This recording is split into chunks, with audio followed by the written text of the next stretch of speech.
The structure of neuron. Last class में हमने diagram तो पहले ही डिस्कस कर लिया था, अब हम उसका थ्योरेटिकल पार्ट देखेंगे।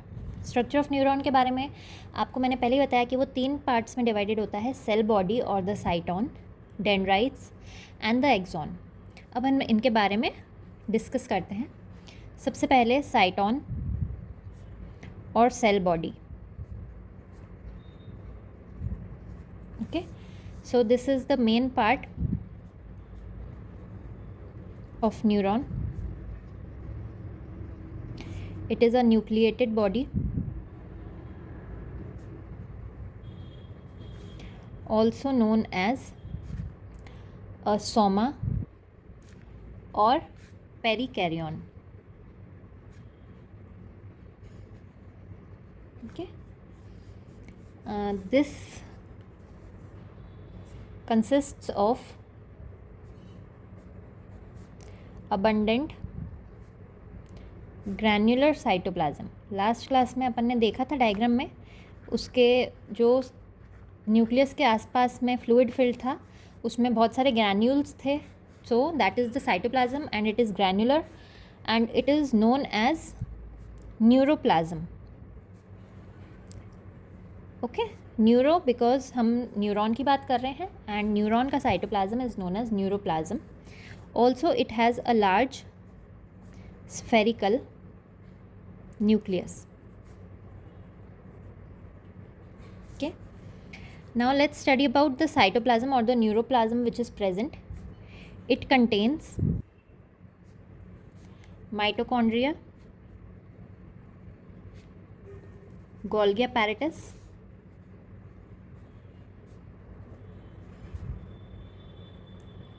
neurofibrils,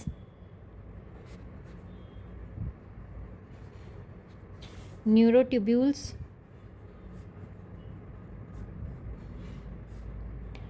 and special ribosomes. ऐसे राइबोसोम्स जिनमें ग्रैन्यूल्स होते हैं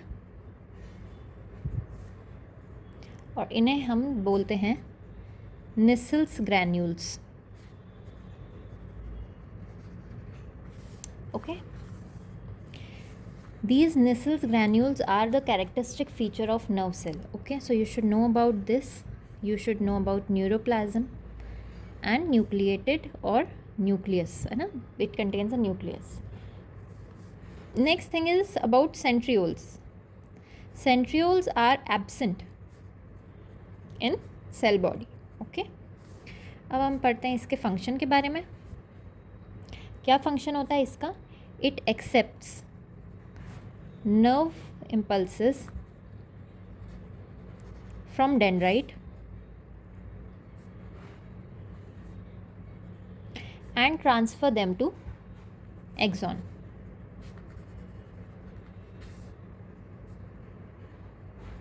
Okay, this is or these are the important points about cyton or cell body which you should know. Next we'll study about dendrites. Dendrites or dendrons जो होते हैं, they are 5 to 7 short, slender, branched structure. Okay, अपन ने diagram में देखा था कि वो हेयर लाइक स्ट्रक्चर्स होते हैं, थिन होते हैं. Okay, and they are very short. These are known as dendrites and they also contain Nissls granules. Okay, so आपसे पूछा जा सकता है कि Nissls granules कहाँ कहाँ प्रेजेंट होते हैं. So you should know कि Nissls granules साइटोन और डेंड्राइट दोनों में प्रेजेंट होते हैं. Okay, and they are also present in neurofibrils. अब हम जानते हैं डेंड्राइट के फंक्शन के बारे में. So these cytoplasmic processes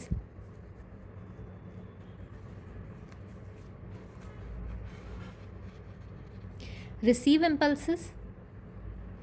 कहाँ से रिसीव करेंगे ये impulse? From the first nerve ending. Okay, उनसे ये इम्पल्स रिसीव करेंगे और ये फर्दर ट्रांसमिट कर देंगे इसको to the cell body and axon. Okay.